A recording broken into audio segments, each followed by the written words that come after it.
why you may need to split your XML sitemap, or why do people split their XML sitemap and have more than one? There's a lot of reasons. So one person asked this question on Reddit, right?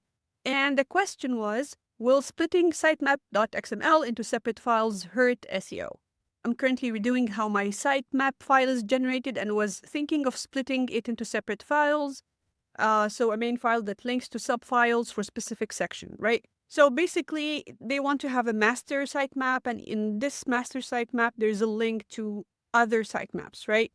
And their concern is, would this impact their SEO negatively? And then John Mueller chimed in, and we always like to know what John Mueller has to say. So he said here, for some reason, I've seen want to track different kind of URLs in groups. So sometimes people split the URLs into different sitemaps. So it's easier for you to track URLs in a specific sitemap. For example, you can use Screaming Frog and use this sitemap for Screaming Frog to pull performance data from Search Console for this specific set of URLs. So it's okay and totally fine to have different sitemaps. That's one use case. Sometimes it's about freshness. If you're working in a news organization, for example, you may want to put evergreen pages in, what I call long shelf life pages in a separate sitemap. And you want to put the news content that is timely, that depends on today's news, today's events, and so on in a separate sitemap, right? And also keep in mind that Google has different guidelines for traditional sitemaps and for news sitemaps, right? Even the URL count and so on, it's different.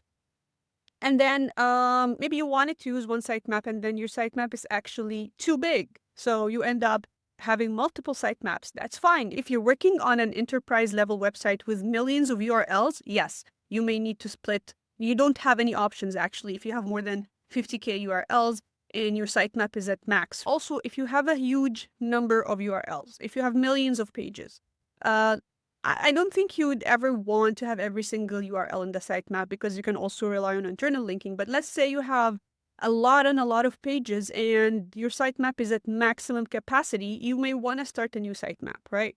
And then also, if you're using hreflang sitemaps, they can take a lot of space, right? And in addition to all of this, there are technical limitations. As I mentioned, a sitemap can usually have 50K URLs. Um, if you have more than 50K, you'll just need to have multiple sitemaps. And also there's a maximum file capacity of 50 megabytes. Another reason is troubleshooting. The same way you divide your URLs with, a good folder structure, you're doing the same in sitemaps. So if there is a problem in a specific set of URLs, you can actually point it out. Oh, this sitemap is not getting indexed, or the URLs in this sitemap are not getting fetched properly, right? So there's a lot of reasons why you should or why you may need to have multiple sitemaps, and it's totally fine.